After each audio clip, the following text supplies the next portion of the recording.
Stop. Détendez-vous.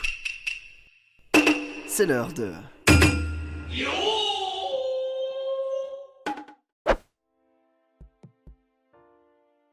Bienvenue dans la pause sumo. Il ne reste plus que 4 jours, Kakuryu est encore invaincu et il est en tête du classement devant Kaisei et Takayasu. Cela dit, même s'ils n'apparaissent pas dans le haut du classement, Ikioi, Daishomaru, Go-Eido ont des bons scores et il ne faut pas les sous-estimer. Ishiura en 6-5 contre Aoyama en 8-3. Ishiura est repoussé au Tachiai mais il résiste, attrape les bras d'Aoyama et le contourne pour le pousser hors du ring. Ishiura monte en 7-5, Aoyama tombe en 8-4. Daishomaru en 8-3 rencontre Chiyonokuni en 6-5. Chiyonokuni commence avec un coup à la tête, Daishomaru se plonge au corps à corps, agrippant ainsi Chiyonokuni, qui avance. Daishomaru bouge bien sur le dohyo et finit par envoyer Chiyonokuni au sol. Daishomaru est déclaré vainqueur par le Gyoji, mais un Monoi a lieu. Au ralenti, on voit que la décision du Gyoji est confirmée, il s'agissait là d'une simple vérification. Daishomaru monte en 9-3, Chiyonokuni passe en 6-6. Okinoumi en 6-5 affronte Ikioi en 8-3. Un Tachiai égal, Ikioi repousse ensuite Okinoumi. Celui-ci tente de revenir à la charge mais il glisse et Ikioi gagne par Ikiotoshi.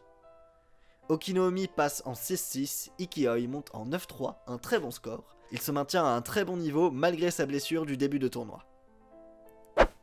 Asanoyama en 7-4 face à Dai-Eisho en 6-5. Dai-Eisho prend l'avantage au Tachiai, Asanoyama revient un peu mais Dai-Eisho maintient la pression et finit par l'envoyer au sol. Asanoyama n'obtient donc pas son Kachikoshi, les deux lutteurs passent en 7-5. Abi en 6-5 contre Yutakayama en 8-3. Yutakayama avance au Tachiai, Abi bouge bien et le contourne. Il se fait de nouveau repousser mais son agilité n'est plus approuvée. Il parvient à déséquilibrer Yutakayama et à remporter la victoire. Abi monte en 7-5, Yutakayama passe en 8-4.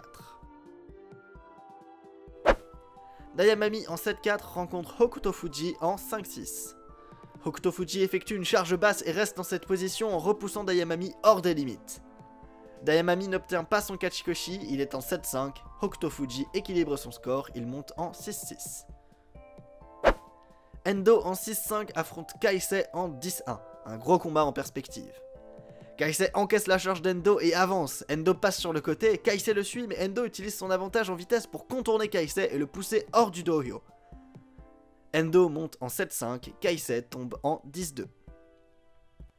Takayasu en 9-2 face à Chiyomaru en 5-6. Takayasu charge mais se fait repousser au Tachiai. Chiyomaru maintient la pression sur le Ozeki.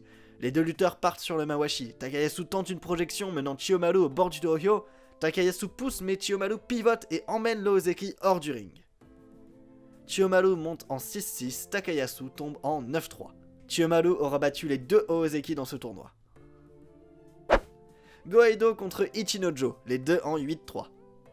Go-Eido commence avec une prise au Mawashi, il a l'avantage sur Ichinojo qui se fait repousser hors du dohyo. Go-Eido monte en 9-3, Ichinojo passe en 8-4. Pour le dernier combat de la journée, Kakuryu, le Yokozuna invaincu en 11-0, rencontre Tochinoshin en 7-4. Ce combat s'annonce palpitant. La pression est déjà énorme que Kakuryu fait un faux départ, la tension monte. Kakuryu engage en position basse tandis que Tochinoshin recherche une prise extérieure qu'il obtient. Kakuryu, qui a aussi une prise, essaye d'avancer mais Tochinoshin le soulève. Après un instant immobile, Tochinoshin attaque. Kakuryu repoussé tente d'utiliser son pied pour faire tomber le géorgien, en vain, et Tochinoshin continue d'avancer et finit par gagner par Yorikiri. Tochinoshin prend sa revanche, il obtient son Kachikoshi et est en 8-4. Kakuryu subit sa première défaite et passe en 11-1. Une journée très intéressante, l'écart s'est resserré entre les différents Likishi du haut du classement. Avec sa première défaite, Kakuryu est malgré tout toujours le leader en 11-1, mais il est suivi par Kaisei en 10-2 et encore derrière Takayasu, Go-Eido, Daishomaru et Ikioi sont en 9-3.